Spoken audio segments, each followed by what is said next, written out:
আপনার কি মনে হয়, হ্যাঁ বাড়িতে কি বেবাকে বয়রা একবারে কলিংবেল বাঁচানো লাগে? কারে চাই? কিন্তু জহির সাহেবের বাসা না? খালুখান বাসায় নাই, রাখা হবেন। আমার নাম আসিফ। আসিফ তো কি করবো, মাথায় নিয়ে নাচবো? না না, মাথায় নিয়ে নাচতে হবে কেন? আপনি কি আমার মাথায় নিয়ে নাচতে পারবেন? আমাকে জহির সাহেব আসতে বলছে, আমি এই বাসার নতুন ভাড়াতে। কোথায় আপনি? ও আপনি? ওর সাথে বদল করে কোনো লাভ নেই। আমি জয় সাহেবের মেয়ে জুলি, আমাকে বলুন। আসসালামু আলাইকুম। আরে এইভাবে ফেলে নাকি ব্যাগ কেউ? মিয়া, আপনি কি গ্রাম থেকে ব্যাগে করে মাটি ভরে নিয়েছেন? মাঠে ভরে নিয়ে তোকে গেলাম ঠিক, আমি কি চাষা নাকি? এই ব্যাগ ভর্তি আমার চাকরির ইন্টারভিউয়ের বই। নিজের কবজিতে জোর নাই, আর ওজন লইতে পারে না, আবার ভাব দেয়। আমার কবজিতে জোর নাই না? আরে এই চাকরি পাওয়ানোর জন্য এত বই পড়া লাগে? হ্যাঁ, আমি যে বাড়িতে চাকরি পাইছি আমার তো এত বই পড়া লাগে নাই। আমি খালি কয়েকটা ইংরেজি ঠাস ঠুস করে তো ফেলছি। ঠাস করে বললো হয়ে যেত। তোমার চাকরি আমার চাকরি এক। তুমি ঘরে ঘর মুছো, মেসেজ জামা কাপড় ধো, আমি অফিসে যেটি করুম। আমি যে অফিসে চাকরি করবো সেটা তোমার মতো হাজার হাজার মেয়ে আমার দেখলে তারা সেলুট দিবে। তোমাকে কিন্তু আমি এই বাসায় শুধুমাত্র টাকার জন্য পেইন গেস্ট হিসাবে রাখি। আবার আমার বাসায় তুমি ফ্রিতে থাকবা, খাবা, বিষয়টা কিন্তু তেমন না। তুমি আমার বন্ধুর ছেলে, মানে আমার বন্ধু সাফাতের ছেলে, এই জন্য কিন্তু রাখছি। জি আঙ্কেল, আমি জানি। Thank you. একটা কথা মনে রাখবা, তোমার নামে যেন কোনো ধরনের কমপ্লেন আমার কাছে না আসে। না না আঙ্কেল, আমার নামে আপনি কোনো কমপ্লেন শুনবেন না, কোনো বিচার শুনবেন না। আমি তো ওই ধরনের ছেলেই না। আপনি এরকম কি করতেছেন? হ্যাঁ বেরোন। আরে এমনি শ্রম কাটলেন কেন আপনি? মনে হইতেছে এখানে ভূত আপনার জন্য দুনিয়াতে খাড়া রয়েছে। আমি চাইছি, আমি কি একবারের জন্য বলছি যে আমার দুধ খেতে মন চাইছে? আপনি পাকনামি করে দুধ কেন আনতে গেছেন? তাড়াতাড়ি বাইরন কেউ দেখার আগে তাড়াতাড়ি যান। তা আমি এখান থেকে বাইর হমই। আমি কি আপনার লোক এখানে গল্প করতে আসি? এই ধরেন দুধ, এটা এক চুমুকে খাবেন, এক চুমুকে খাওয়ার উদ্ধার। আমি দুধ খেতে পারবো না, আমার দুধ খেতে মন চাইতেছে না। আরে খাবেন না মানে? খাইতেই হইব। শোনেন, পড়ালেখার পাশাপাশি যদি দুধ না খান তাহলে তো হার সত্য হইব না। পরে যদি ইন্টারভিউ যায় কিছু ধরতে কয়, হাত করে থাকে। আগ করে থাকবে সেটা আমি থাকবো, আপনার সমস্যা কি? আসতে পারি?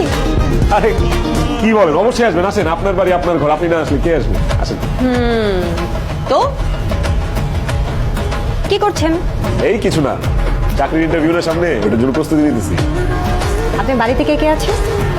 বাড়িতে পলিটিশিয়ান বাবা আছে। কি মানে বাবা আছে, রাজনীতি করে। বউ নাই? সরি, বউ? বউ তাও আবার আমার মতো এরকম একটা বেকার কালো খেত কুৎসিত এরকম ছেলের কে বিয়ে করবে?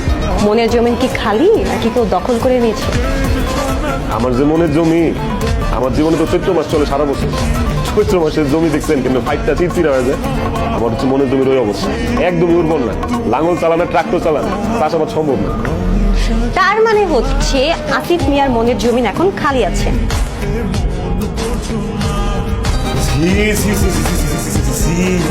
আপনি বিড়ি খান? আপনার আমি ভালো মনে করছিলাম, আপনার জন্য আমার ভেতর থেকে একটা ফিলিংস আসতেছিল খালি, বুঝছেন? আমি এখনই জয় আঙ্কেলের কাছে যাবো, যা বলবো যে আঙ্কেল এই সুরাইয়া এই সেমনি কিন্তু সিগারেট খায়। থামেন, ধরেন, দুটো টান দেন। কানের নিচে একটা দিব একদম, আমি বিড়ি খাই। এর জন্যই তো আপনি সমাজের লোকে তাল মিলা চলতে পারেন না, আপনার এই অবস্থা। শোনেন, আপনি এখন ঢাকায় আছেন, ঢাকায় বাবু হয়েছেন, একটু স্মার্ট হন। ধরেন,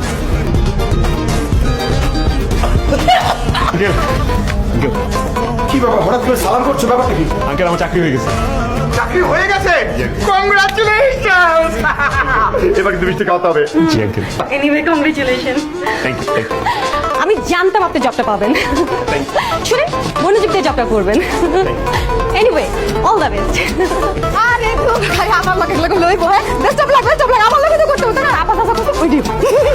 সুরাইয়া, তুই দেখছিস না আমি কংগ্রেচুলেশন জানাচ্ছি, আমাকে শেষ করতে দে। Anyway congratulation. ঠিক আছে, ঠিক আছে, thank you, thank you, thank you. এর চেয়ে বেশি কংগ্রেচুলেশন জানালে আমি পরবর্তীতে আর কোনো চাকরির ইন্টারভিউ দিতে পারবো না। কি বলেন, আমি তো আপনাকে কংগ্রেচুলেশন জানানো শুরুই করলাম না। ঠিক আছে, আর লাগবে না, থ্যাংক ইউ। আরে লাগবে না মানে দেখি, দাও। কংগ্রেচুলেশন।